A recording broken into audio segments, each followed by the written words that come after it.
अस्सलाम वालेकुम स्टूडेंट्स, मेरा नाम है फरीहा खान और आप देख रहे हैं लर्न इंग्लिश विद रोशनी। तो आज का जो एडिटोरियल है उसका टाइटल है ADB's एडवाइस। ठीक है, इनकी तरफ से कोई नसीहत आई है उसके ऊपर है। इस क्लास को स्टार्ट करने से पहले ना मैं एक चीज़ आपको बता दूँ, ये क्लास ना सब लोगों के लिए, उन सब के लिए जो इंग्लिश को न्यूज़पेपर के ज़रिए सीखना चाहते हैं। इस क्लास का फ़ायदा क्या होगा? बहुत से स्टूडेंट समझते हैं कि शायद ये क्लास उन्हीं के लिए है जो एग्ज़ाम की तैयारी कर रहे हैं, तो ये चीज़ जो है ये बिल्कुल गलत है। ये सबके लिए है जो अपनी इंग्लिश को न्यूज़पेपर के ज़रिए बेहतर बनाना चाहते हैं। इससे क्या होता है, ठीक है, हम सीखते हैं कि डिफ़िकल्ट सेंटेंसेस के मीनिंग कैसे निकाले जाते हैं। जब सेंटेंसेस इस तरह से लिखे होते हैं तो इसका मतलब क्या होता है। इसमें हम ट्रांसलेशन को देखेंगे, हम सब्जेक्ट वर्ब को देखेंगे, हम वोकैब को देखेंगे, बहुत कुछ इसके अंदर है। ठीक है, नॉलेज तो आपका बेहतर होगा ही होगा, इसके साथ साथ ये सारी जो ग्रामर है, ये जो सेंटेंस स्ट्रक्चर्स हैं, ये सब चीज़ें भी आपकी बेहतर होंगी। तो इसको स्टार्ट करने से पहले मैं आपको बता दूं कि ये एडिटोरियल किस चीज़ के बारे में। देखो, राइटर इसमें कह रहा है कि पाकिस्तान की इकोनॉमी ने ना कुछ प्रोग्रेस की है, मतलब इसके हालात कुछ बेहतर हुए हैं, लेकिन वो कह रहा है कि अभी भी ना बहुत सारे रिस्क और चैलेंजेस इसके रास्ते में हैं। तो अब वो बता रहा है कि इसको क्या करना चाहिए, मुल्क को क्या करना चाहिए। तो वो ये कह रहा है कि मुल्क को ना इकोनॉमिक रिफॉर्म्स कंटिन्यू करनी चाहिए,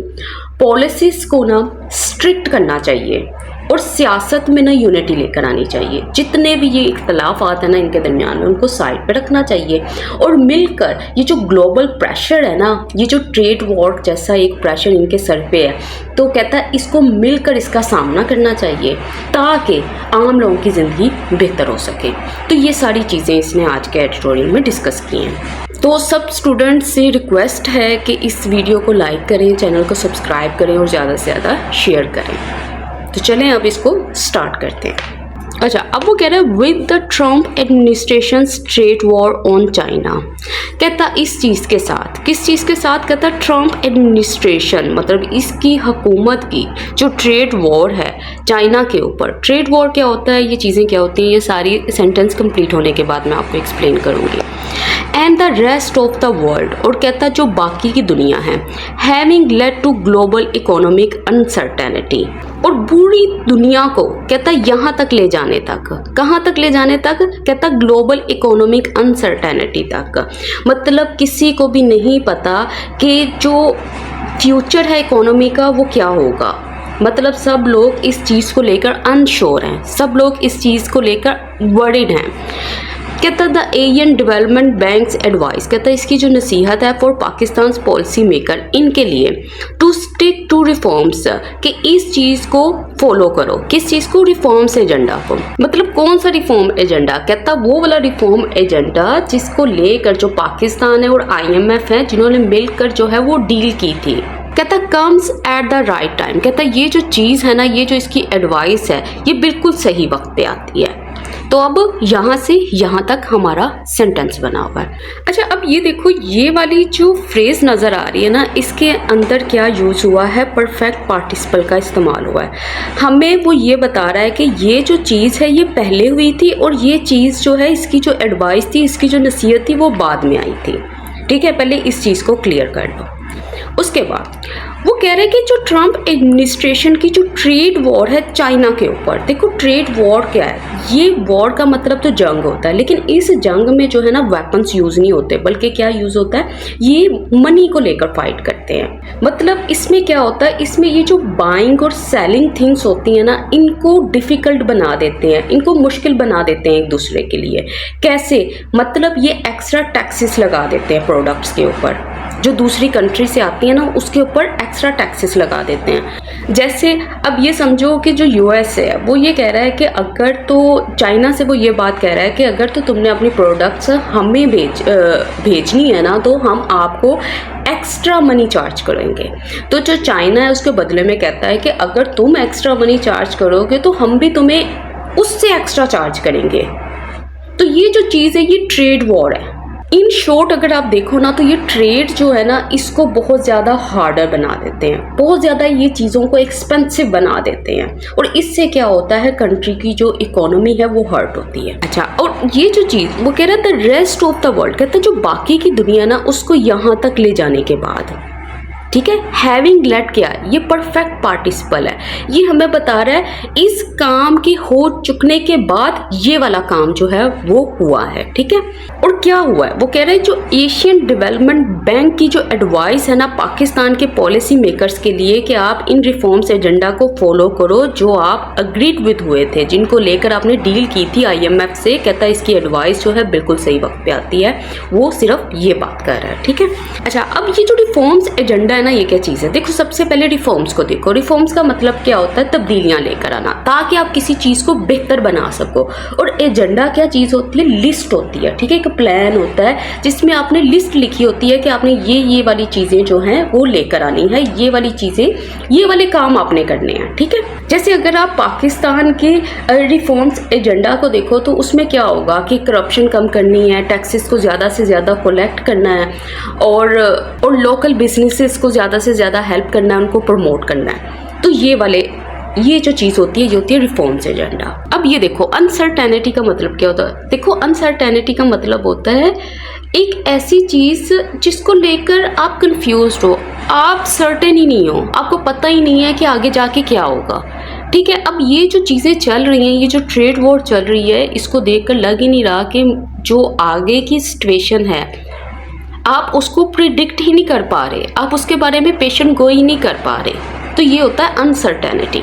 अच्छा, अब ये वाला जो कंसेप्ट है ना हैविंग लेड टू, ये हम ना थोड़ी देर के बाद देखेंगे, मतलब फर्स्ट पैराग्राफ कंप्लीट होने के बाद, ठीक है, ताकि थोड़ा सा आपका फ्लो बन जाए ना, तो फिर हम इसको कंटिन्यू करेंगे। और अगर हम सब्जेक्ट वर्ब की बात करें तो ये हमारा सब्जेक्ट है, ये इसकी वर्ब पड़ी हुई है, देखो सब्जेक्ट किधर पड़ा हुआ है, वर्ब किधर पड़ा हुआ है। अब आगे देखें, कहता रिमाइंडिंग आवर पॉलिसी मेकर्स, कहता रिमाइंड करवाते हुए, याद दिलाते हुए हमारे पॉलिसी मेकर्स को। पॉलिसी मेकर्स, देखो पॉलिसी मेकर्स कौन होते हैं, पॉलिसी मेकर्स वो वाले लोग होते हैं गवर्नमेंट के अंदर जो कि डिसीजंस लेते हैं, फैसले लेते हैं, जो कि पॉलिसीज बनाते हैं। अच्छा, किसकी, कहता of the several downside risk, कहता जो बहुत सारे पॉसिबल प्रॉब्लम्स या नेगेटिव आउटकम्स हैं to the countries hard won but fragile economic recovery, किसको कहता कंट्री की जो हार्ड वॉन, बहुत मुश्किल से जीती हुई लेकिन बहुत ही कमज़ोर इकोनॉमिक रिकवरी है, कहता जो इसको है। कहता द लैंडर हैज़ प्रोजेक्टेड, कहता जो लैंडर है उसने प्रोजेक्ट किया है, मतलब जो लैंडर है उसने प्रिडिक्ट किया है, उसने अंदाज़ा लगाया है, क्या लगाया है, the national economy will expand, कि जो नेशनल इकोनॉमी है मतलब पाकिस्तान की इकोनॉमी की बात कर रहा है, वो एक्सपैंड होगी, वो बेहतर होगी at the much slower pace, मतलब बहुत ही थोड़ी रफ्तार में, बहुत ही स्लो रफ्तार में, ऑफ 2.5%। कहता कब, ड्यूरिंग दिस फिजिकल ईयर, कहता इस साल के जो फिजिकल ईयर में ना ये सिर्फ इतनी जो है वो बेहतर होगी। कहता कंपेयर टू, कहता अगर इसको कंपेयर किया जाए, मतलब दो चीज़ों को साइड बाय साइड रख के देखा जाए। अच्छा, किसके साथ कंपेयर किया जाए, कहता to the average south Asian growth rate of 6%। मतलब इसमें क्या रहा है, असल में वो ये बात कह रहा है, लैंडर का ये कहना है कि इस साल जो पाकिस्तान की इकोनॉमी है ना सिर्फ 2.5% की रफ्तार से बेहतर होगी, मतलब इस रफ्तार से ये बढ़ेगी, जबकि कहता अगर साउथ एशिया की जो एवरेज ग्रोथ रेट है वो है 6% है। देखो मैं पहले ही बता दूं, ये एडिटोरियल इजी नहीं है, ये एडिटोरियल बहुत डिफ़िकल्ट है, इसका मीनिंग निकालना ही अपने आप में एक बहुत बड़ी बात है, ठीक है। इसलिए ऐसे एडिटोरियल्स पढ़ने चाहिए और अपने आप को चैलेंज करना चाहिए कि आप ऐसी चीज़ों को भी पढ़ सकते हो, कोई भी चीज़ें आपके लिए डिफ़िकल्ट नहीं है।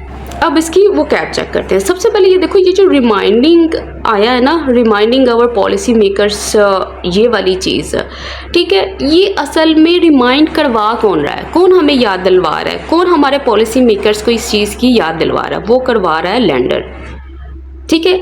अब यही इस वर्ब का डूअर है, ठीक है। अब ये देखो डाउन साइड का मतलब क्या होता है, डाउन साइड रिस्क का मतलब होता है पॉसिबल प्रॉब्लम्स, ऐसी प्रॉब्लम्स जो हो सकती हैं, मतलब ऐसे नेगेटिव इफेक्ट्स, ऐसी डेंजर्स जिनके इम्कानात हैं, उसको बोलते हैं डाउन साइड रिस्क। और रिस्क किसको है वो आगे उसने यहाँ पे मेंशन किया है। ये जो हार्ड वॉन है ना, इसका मतलब क्या है? इसका मतलब होता है मुश्किल से हासिल की गई। मुश्किल से हासिल क्या किया गया था? इकोनॉमिक रिकवरी की बात कर रहा है, इस चीज़ को मुश्किल से हासिल किया गया था। ये जो हार्ड वॉन है ये किसके लिए आया? ये इसके लिए आया, ठीक है। और ये फ्रेजाइल भी किसके लिए आया? इसी के लिए आया, ठीक है। वो कह रहा है कि ये मुश्किल से हासिल तो की गई थी इकोनॉमिक रिकवरी, लेकिन ये फ्रेजाइल थी, मतलब ये बहुत वीक थी, मतलब बहुत ही कमज़ोर थी, ईजी से टूटने वाली थी। आप ये समझ लो।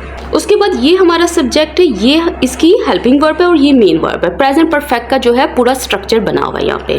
प्रोजेक्टेड, देखो प्रोजेक्टेड का मतलब क्या होता है? इसका मतलब होता है प्रिडिक्ट करना, एस्टिमेट करना, अंदाज़ा लगाना। फिर उसके बाद ये हमारा सब्जेक्ट है, ये इसकी वर्ब है, ठीक है। फ्यूचर इंडेफिनिट का स्ट्रक्चर बना हुआ है। एक्सपेंड करने का मतलब क्या होता है? ग्रो करना, इंक्रीज करना, बढ़ना।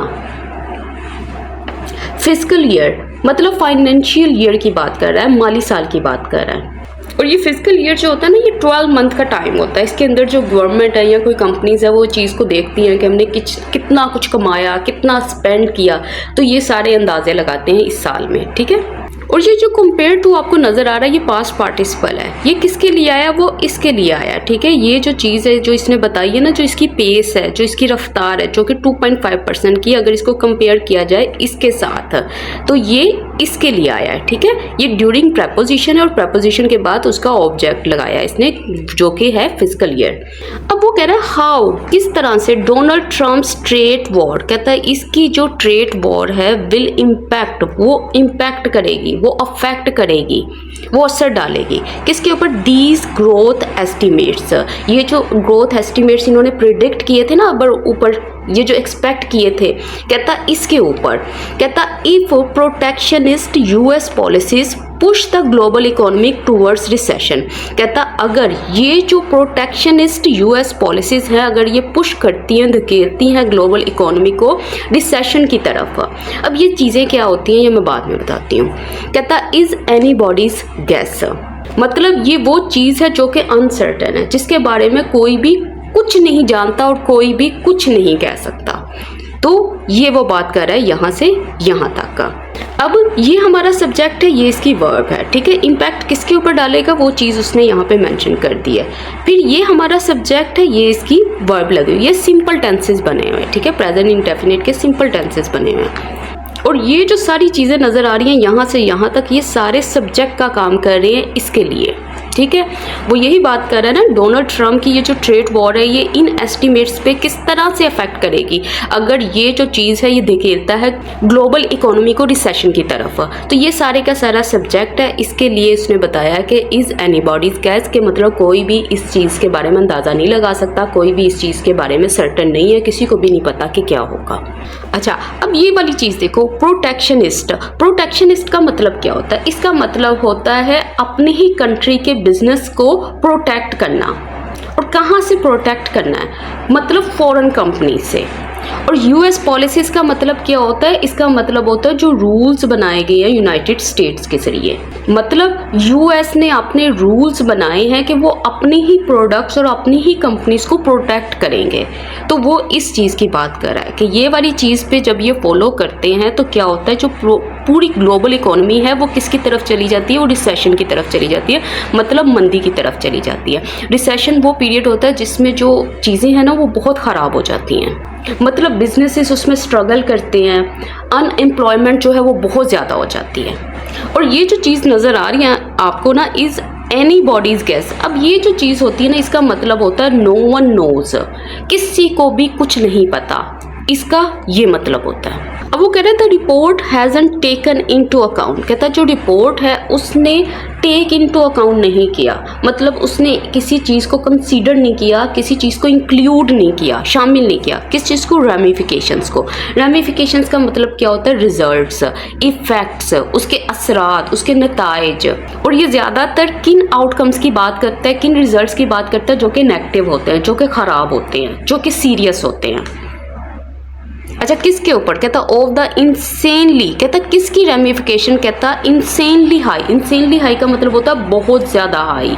कहता high American reciprocal import levies, कहता बहुत ही हाई अमेरिका की जो रेसिप्रोकल इंपोर्ट लेवीज है। लेवी का मतलब क्या होता है? लेवी का मतलब होता है टैक्सेस, और रेसिप्रोकल का मतलब क्या होता है? इन रिटर्न, बदले में ये जो इसने इंपोर्ट लेवीज लगाई हैं। इन इट्स प्रोजेक्शंस, इसकी प्रोजेक्शंस में, मतलब इसके जो फ्यूचर एस्टिमेट्स हैं उसमें ये जो गैसेस बता रहा था उसकी बात कर रहा है। तो इस लाइन पे असल में वो बात क्या कर रहा है? वो यही बात कर रहा है ना कि ये जो रिपोर्ट थी इसमें इस चीज़ की तो उसने बात ही नहीं की कि कितने ख़राब असरात पड़ेंगे, वो जो इतने इसने हाई टैक्सेस लगाए हैं अमेरिका ने चीज़ों के ऊपर जो वो दूसरी कंट्री से बाय करता है। तो वो ये बात कर रहा है इस लाइन में। तो अब ये सब्जेक्ट है, ये इसकी वर्ब है हैज़, उसके बाद ये नोट जो होता नहीं है वर्ब ऑफ नेगेशन होता है, ठीक है, ये आपकी वर्ब को नेगेटिव बनाता है। ये हैज़ हेल्पिंग वर्ब है। टेक इनटू अकाउंट का मतलब क्या होता है? इसका मतलब होता है किस चीज़ को इंक्लूड करना, शामिल करना। और रेमिफिकेशंस क्या चीज़ होती है ये मैंने भी आपको बता दिया था। नेगेटिव आउटकम्स की बात करता है, मनफी नताइज की बात करता है, ठीक है। ये सब्जेक्ट है, ये इसकी वर्ब है, और ये जो चीज़ है ना ये इसका पार्ट है, इसका ऑब्जेक्ट है। किस चीज़ को उसने कंसीडर नहीं किया, इंक्लूड नहीं किया। इंसेनली का मतलब होता है बहुत ही ज्यादा। इंसेन से बना है ना इंसेनली। इंसेन किसको बोलते हैं? इंसेन पागल को बोलते हैं। और इंसेनली हाई मतलब पागलों वाला जो हाई इसने रखा है। और लेवीज क्या होते हैं? टैक्सेस की बात कर रहा है। प्रोजेक्शंस क्या होते हैं? जो एस्टिमेट्स हैं, जो अंदाजे हैं। कह रहा है बट बोथ, दोनों। कौन दोनों? कहता IMF एंड स्टेट बैंक, ये जो दोनों हैं हैव हाईलाइटेड, इन्होंने हाईलाइट किया, मतलब इन्होंने पॉइंट आउट किया, इसने जोर डाला है लेटली, हाल ही में। किसके ऊपर? द अनसर्टेन ग्लोबल एनवायरनमेंट के ऊपर। मतलब क्या? मतलब ये कह रहा है कि जो वर्ल्ड की इकोनॉमी है वो अनस्टेबल है, अनप्रिडिक्टेबल है, अनक्लियर है, किसी को भी नहीं पता कि क्या होगा। और किस तौर पे? कहता है रिस्क के तौर पर, खतरे के तौर पर। टू द कंट्रीज स्ट्रगल, कहता जो कि कंट्री की स्ट्रगल को है, जो कि इसकी वो जो ये जो स्ट्रगल कर रहा है ना, जो जद्दोजहद कर रहा है किस चीज़ को लेकर? टू ओवरकम, कि वो ओवरकम कर ले, वो फिक्स कर ले किस चीज़ को? इसकी इकोनॉमिक क्राइसिस को। तो वो यही बात कर रहा है कि ये जो IMF है, स्टेट बैंक है, इन दोनों ने इस बात पे जोर दिया है कि ये जो अनसर्टेन, ये जो ग्लोबल एनवायरनमेंट है, ये खतरा है कंट्री की स्ट्रगल को लेकर, इसकी जद्दोजहद को लेकर, जो कि है ओवरकम करने का, काबू पाने का इकोनॉमिक क्राइसिस को। तो वो ये बात कर रहा है इसमें। अब ये हमारा सब्जेक्ट है, ये इसकी वर्ब है। हाईलाइट करने का मतलब क्या होता है? एम्फासाइज करना, नुमाया करना, पॉइंट आउट करना। इसके लिए एक और वर्ड यूज होता है अंडरलाइन करना, मतलब सबकी नज़र उस पर खींचना। अनसर्टेन, देखो अनसर्टेन का मतलब होता है अनक्लियर, अनश्योर, आपको पता ही नहीं है कुछ होगा, क्या होगा क्या नहीं होगा, आप कोई अंदाजे नहीं लगा सकते। अगर कोई चीज़ किसी चीज़ के लिए रिस्क है ना, तो इसका मतलब वो उसके लिए खतरा है, उसके लिए डेंजर है, उसके लिए थ्रेट है। ओवरकम करने का मतलब क्या होता है? डिफीट करना, कंकर करना, उसको फतह करना। और इकोनॉमिक क्राइसिस क्या होते हैं? मुसीबतों को बोलते हैं, डिजास्टर को बोलते हैं, क्रिटिकल कंडीशन को बोलते हैं, क्रिटिकल सिचुएशन को बोलते हैं, तंग हालात को बोलते हैं। देखो मुझे पता है ये एडिटोरियल डिफिकल्ट है, और मुझे अभी भी ये भी नहीं पता कि मेरे साथ इस टाइम कितने स्टूडेंट्स बने हुए हैं यहाँ तक। तो अगर आपने ये पूरी वीडियो देखी है तो मुझे कमेंट सेक्शन में ज़रूर बताइएगा कि आपने ये स्टार्ट से एंड तक देखा है, क्योंकि मुझे पता है ये एडिटोरियल जो है थोड़ा बोरिंग भी लग सकता है और डिफ़िकल्ट भी लग सकता है स्टूडेंट्स को। तो अब ये वाला जो कंसेप्ट था ना हमारा हैविंग लेड टू, इसको हम देख लेते हैं। अब ये जो चीज़ थी ना हैविंग प्लस पास्ट पार्टिसिपल, ये क्या चीज़ थी? देखो न्यूज़पेपर में इसने क्या यूज़ किया था? इसने यूज़ किया था हैविंग लेड टू। इसका मतलब क्या है? देखो परफेक्ट पार्टिसिपल कब लगता है? ये लगता है जब एक एक्शन कंप्लीट हो दूसरे एक्शन से। मतलब यहाँ पे दो एक्शन हुए हैं, एक तो इसकी एडवाइस आई है, इसकी नसीहत आई है, लेकिन इसकी नसीहत कब आई है? जब ये वाला एक्शन जो है वो कंप्लीट हुआ है, ठीक हो गया, तो उसके बाद इसकी नसीहत जो है सबके सामने आई है। देखो जो परफेक्ट पार्टिसिपल होते हैं ना, इसका स्ट्रक्चर क्या होता है? इसमें एक हैविंग होता है, उसके बाद पास्ट पार्टिसिपल लगा होता है, मतलब V3। जैसे अब ये एग्जांपल देखो, हैविंग ईटन लंच के मतलब ये वाले एक्शन के कंप्लीट होने के बाद उसने किया she went to the gym, वो जिम चली गई, मतलब वो घर में आई थी, उसने अपना लंच किया, लंच करने के बाद उसने क्या किया? वो जिम चली गई। टू एक्शंस की बात हो रही है, पहले एक एक्शन कंप्लीट हुआ, उसके फौरी क्या हुआ? दूसरा एक्शन जो है वो हो गया। देखो जो पार्टिसिपल्स होते हैं ना, अगर देखा जाए तो प्रेजेंट पार्टिसिपल भी होता है, पास्ट पार्टिसिपल भी होता है, परफेक्ट पार्टिसिपल भी होता है। देखो जब ये पार्टिसिपल्स मौजूद होते हैं ना तो ये एक्टिव वॉइस में भी होते हैं और पैसिव वॉइस में भी होते हैं। जैसे प्रेजेंट पार्टिसिपल जो एक्टिव वॉइस में होता है वो क्या होता है, V1 प्लस ING, और जब इसका पैसिव बनाते हैं वो क्या होता है, बीइंग प्लस V3। और जो पास्ट पार्टिसिपल होता है वो बाय डिफॉल्ट ही पैसिव होता है, मतलब V3। और जो परफेक्ट पार्टिसिपल होता है ना, जैसे मैंने ये भी बताया, ये एक्टिव वॉइस में है, हैविंग प्लस V3, तो इसका भी पैसिव वॉइस बनता है। जब इसका पैसिव वॉइस बनता है तो उसमें क्या होता है, हैविंग के बाद बीइंग लगा दिया जाता है, having plus being plus V3, having being plus V3, तो ये उसका स्ट्रक्चर होता है। अब ये देखो, हैविंग कंप्लीटेड द प्रोजेक्ट को कंप्लीट करने के बाद ही सेलिब्रेटेड हिज सक्सेस, मतलब एक लड़का था, उसको प्रोजेक्ट मिला हुआ था स्कूल से, कॉलेज से, यूनिवर्सिटी से, उसने क्या किया, अपने प्रोजेक्ट को कंप्लीट किया और उसके बाद इसने एंजॉय किया, मतलब उसकी कामयाबी को। तो एक काम कंप्लीट हुआ, उसके बाद दूसरा काम हुआ। तो ये इस तरह से ये स्ट्रक्चर जो है ये बनता है, और इसका मतलब क्या होता है ये मैंने आपको एक्सप्लेन कर दिया। और न्यूज़पेपर में ये क्यों यूज़ हुआ था, न्यूज़पेपर में इसलिए यूज़ हुआ था कि जो एशियन डेवलपमेंट बैंक की जो एडवाइस थी वो बाद में आई थी, और उससे पहले क्या हो गया था, जो ट्रेड वॉर थी उसने ग्लोबल इकोनॉमिक अनसर्टेनिटी को ऑलरेडी कॉज कर दिया था, तो वो एक्शन जो है वो बाद में हुआ था। इस तरह से इसलिए उसने यहाँ पे लगाया था हैविंग प्लस V3। चलें अब आगे देखते हैं। कह रहा है दैट, क्या चीज़, debt ridden Pakistan. Debt ridden का मतलब क्या होता है, कर्ज में डूबा हुआ पाकिस्तान। कहता फेसेस, वो सामना करता है, सेवरल, बहुत सारी, वल्नरेबिलिटीज़ का। वल्नरेबिलिटीज़ का मतलब होता है वीकनेसेस, कमज़ोरियों का, या ऐसी चीज़ों का जो क्या करती हैं, जो प्रॉब्लम्स क्रिएट करती हैं।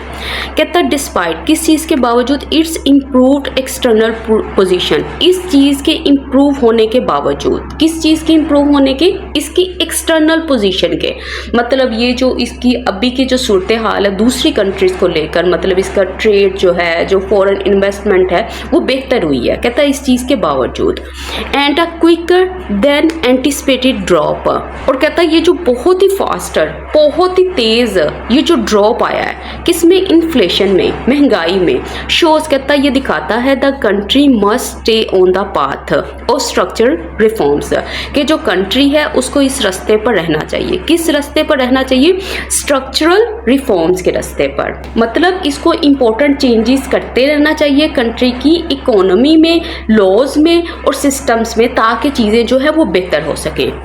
इवन मोर सो, यहाँ तक कि और ज़्यादा, after the punitive base line, कहता किसके बाद, कहता है ये जो प्यूनिटिव का मतलब होता है ये जो पनिशमेंट वाली, ये जो सज़ा वाली जो बेस लाइन है, बेस लाइन का मतलब होता है स्टार्टिंग पॉइंट। ये मैं बाद में बताती हूँ, ज़रा इजी एग्जांपल में समझाती हूँ। हायर टैरिफ्स, मतलब ये जो बहुत ज़्यादा टैक्सेस हैं, मतलब कि जो US ने ये जो टैक्सेस को बहुत ज़्यादा इंक्रीज कर दिया है।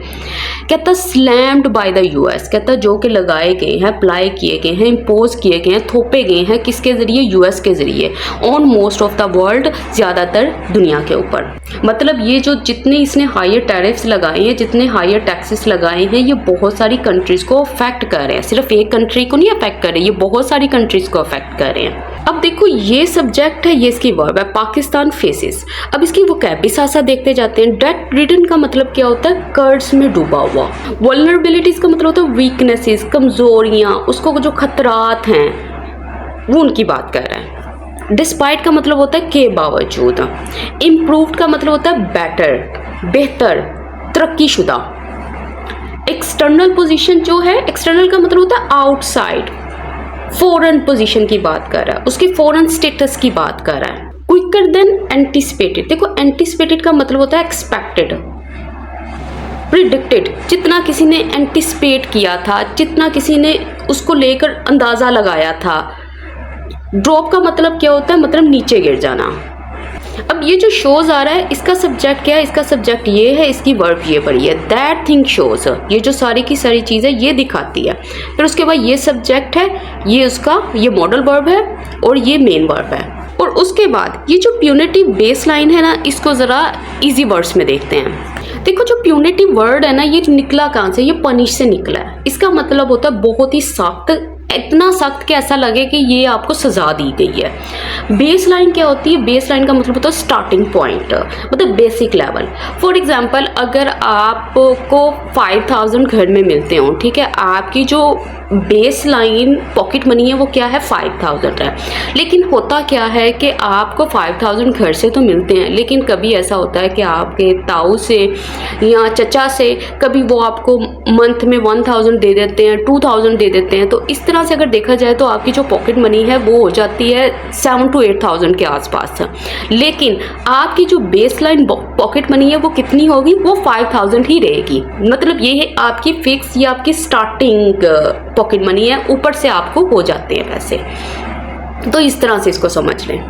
अच्छा, उसके बाद उसने बताया है कि ये हायर टैरिफ्स हैं और ये जो स्लैम्ड वर्ड आया, ठीक है, स्लैम्ड जो है पास्ट पार्टिसिपल है। स्लैम का मतलब क्या होता है? इसका मतलब होता है किसी चीज़ को अटैक करना बहुत बुरी तरह से, या किसी को क्रिटिसाइज करना, किसी पे तनकीद करना, या इसका मतलब होता है किसी चीज़ को बहुत ज़ोर से मारना।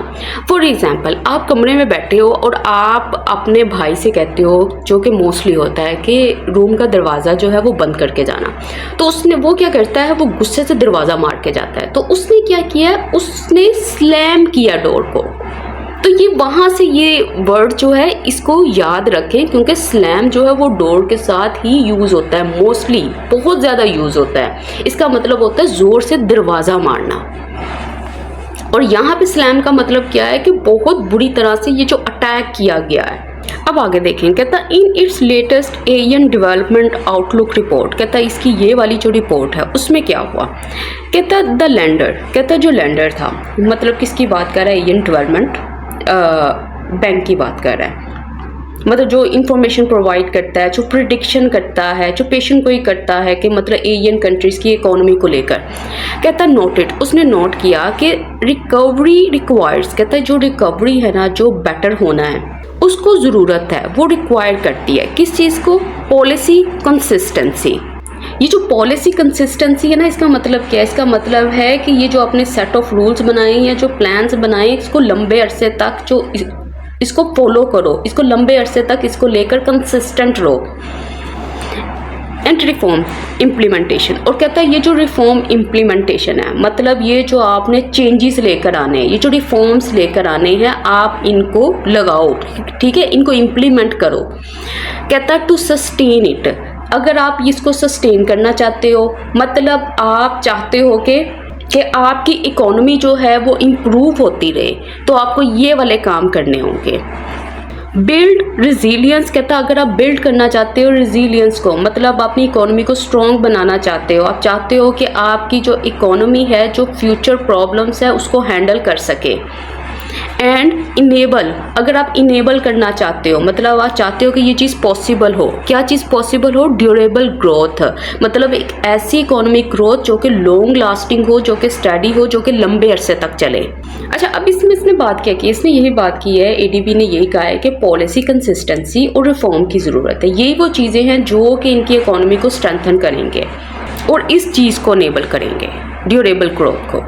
तो वो ये बात कर रहा है। अब ये सब्जेक्ट है, ये इसकी वर्ब है, ये सब्जेक्ट है, फिर इसकी ये वर्ब है, और ये जो टू आया है ये इसके लिए आया है, to sustain it, to build resilience and to enable durable growth. ठीक है, ये सबके लिए ही टू है। ठीक है, जब टू सबके लिए लग रहा है और आपने उसको एंड से जोड़ना है, तो कोई ज़रूरत नहीं है कि आप सबके साथ टू टू लगाते जाओ। ठीक है, आपने एक टू लगा लिया, उसके बाद आपने V1 लगा दी, उसके बाद फिर V1 लगाई, और उसके बाद एंड लगा के आपने थर्ड V1 लगा दी। ठीक है, तो इसके लिए कोई ज़रूरत नहीं है आप टू को बार बार यूज़ करो।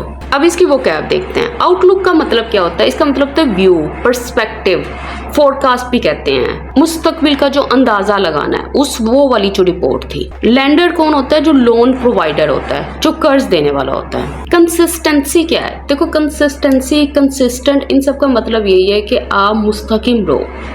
ठीक है, आप अपनी चीज़ को लेकर स्टेबल रहो। रिफॉर्म का मतलब मैंने बता दिया, चेंजेस, मॉडिफिकेशन, तब्दीलियाँ। इम्प्लीमेंटेशन का मतलब क्या होता है? इसका मतलब होता है किसी चीज़ को कैरी आउट करना, एग्जीक्यूट करना। ड्यूरेबल का मतलब क्या होता है? इसका मतलब होता है स्ट्रॉन्ग, लॉन्ग लास्टिंग, जो लंबे अरसे तक चले। अब आगे देखते हैं। अच्छा, ये जो नेक्स्ट सेंटेंस है ये यहाँ से स्टार्ट हो रहा है, और ये जो है यहाँ पे एंड हो रहा है। तो ये काफ़ी लेंथी सेंटेंस है और डिफ़िकल्ट सेंटेंस है, तो इसको छोटा छोटा ब्रेक करके ना फिर इसका मीनिंग निकालते हैं। वो कह रहा है मैक्रो इम्प्रूवमेंट्स। मैक्रो इम्प्रूवमेंट्स का मतलब क्या है? इसका मतलब होता है लार्ज स्केल इम्प्रूवमेंट्स। मतलब अगर आप ओवरऑल इकोनॉमी की बात करो ना, तो उसमें जो लार्ज बड़े स्केल के ऊपर जो बेहतरी आई है, जो इम्प्रूवमेंट्स हैं, जैसे उसकी जीडीपी बेहतर हुई है, इन्फ्लेशन कम होना, मतलब ज़्यादा जॉब्स का क्रिएट होना, इन चीज़ों की बात कर रहा है मैक्रो इम्प्रूवमेंट्स की। इट वांट्स, इसका मतलब क्या है? वो कह रहा है कि एडीबी जो है ना, एशियन डेवलपमेंट बैंक जो है, वो इस चीज़ की वार्निंग दे रहा है। अच्छा, किस चीज़ की? कह रहा है कि macro improvement must not lead to, कहता है ये यहाँ पे लीड टू ना कर जाएं, ये यहाँ पे लेकर ना चली जाएं। कहाँ पे? रिलैक्सेशन ऑफ पॉलिसीज के मतलब जो पॉलिसीज को लेकर जो है आप लेस स्ट्रिक्ट हो जाओ, मतलब आप इन पॉलिसीज को इम्प्लीमेंट ही ना करो।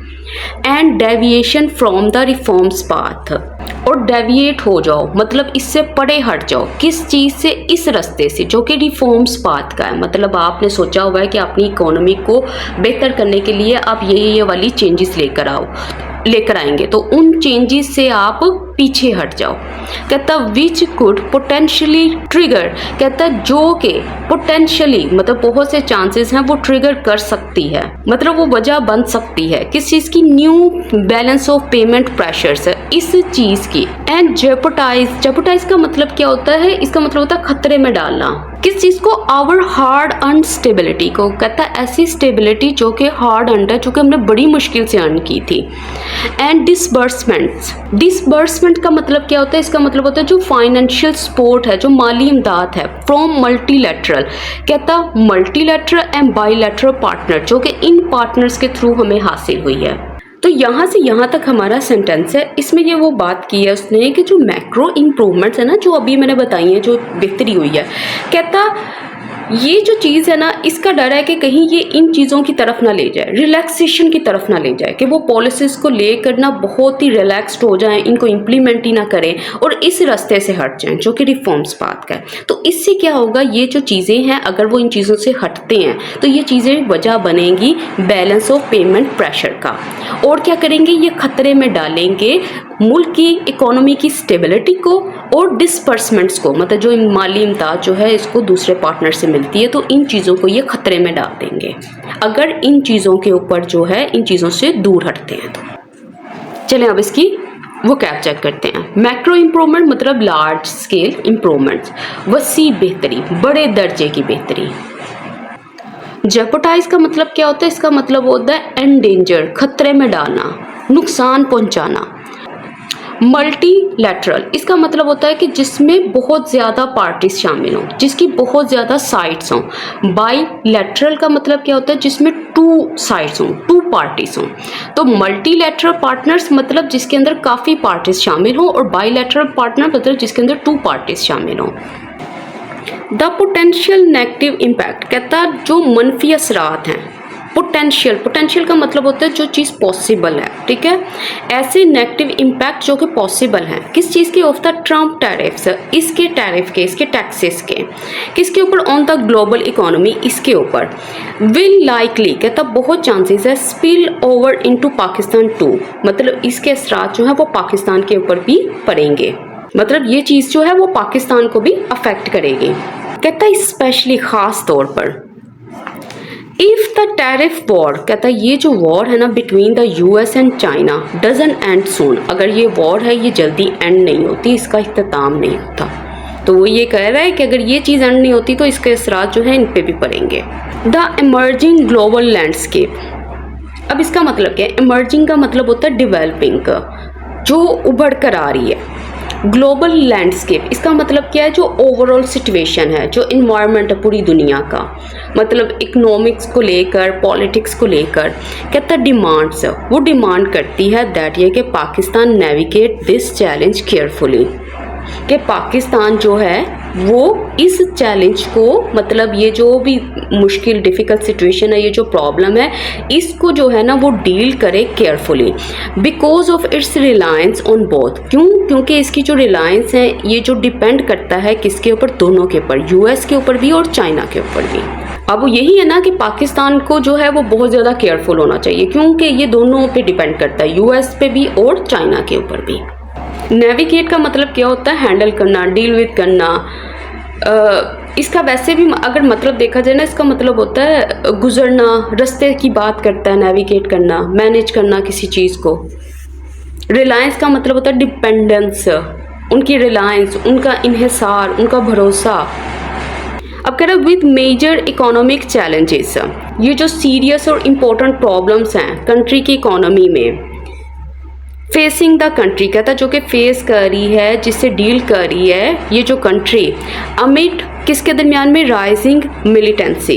तो वो ये कह रहे हैं ना कि ये जो मेजर इकोनॉमिक चैलेंज है जो कंट्री इसको फेस कर रही है, कहता है ये किसके दरमियान हो रही है? ये सारे चैलेंजेस आ रहे हैं जब ये मिलिटेंसी जो है ये राइज कर रही है, ये बढ़ रही है। मतलब ये जो वायलेंस है, जो एक्सट्रीमिज्म है, ये जो चीज़ है इसमें इजाफा हो रहा है। कहता इट इज़ क्रूशल, ये बहुत इंपॉर्टेंट है फॉर पॉलिटिशियंस के लिए टू वर्क आउट, कि वो फाइंड करें किसी सोल्यूशन को, किसी फॉर्मूला को, टू रिजोल्व, ताकि हल कर सकें देयर सेल्फिश डिस्प्यूट्स, ये जो इनके झगड़े हैं ना जो सेल्फिश हैं, जो खुद अपने फ़ायदे के लिए हैं, एंड जॉइन फोर्सेस, और मिलकर काम कर सकें, टू डील विद, निपटने के लिए, द इमर्जिंग सिचुएशन, उस सिचुएशन को जो कि इमर्जिंग है, जो कि सबके सामने आ रही है, जो कि नई है, जो कि डेवलपिंग प्रॉब्लम है।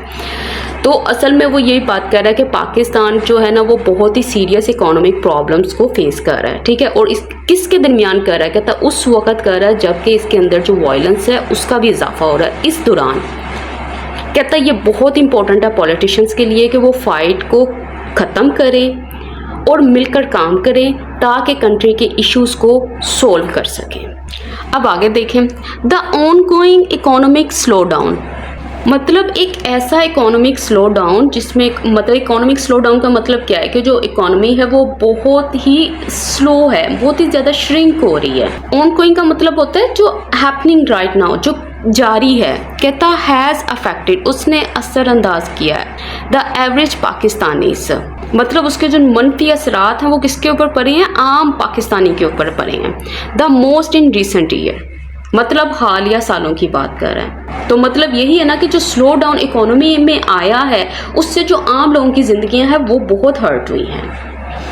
They deserve better days now, कहता है कि ये जो लोग हैं ना, ये जो आम एवरेज पाकिस्तानी इसकी बात कर रहा है, कहता है ये डिज़र्व करते हैं किस चीज़ को? बेटर डेज को। नाउ मतलब अब तो अब इसने पूरा एडिटोरियल इस लाइन पे जो है वो एंड किया। उसने यही कहा है ना कि जो पाकिस्तान के लोग हैं वो डिज़र्व करते हैं कैसे वक्त को, कैसा वक्त? कहता जब उनकी ज़िंदगियां जो हैं वो इम्प्रूव हों, बेहतर हों। तो वो इस बात पे अपनी सारी बात ख़त्म कर रहा है। तो इसके साथ ही आज का एडिटोरियल कंप्लीट होता है। मुझे पता है ये एडिटोरियल काफ़ी डिफ़िकल्ट था, टफ़ था। अगर आपने ये पूरी वीडियो देखी है तो मुझे कमेंट सेक्शन में बताइएगा ताकि मैं नेक्स्ट टाइम भी ऐसे एडिटोरियल्स को कवर करूं, ठीक है। वरना मैं ऐसे एडिटोरियल्स को जो है वो स्किप कर दिया करूँगी।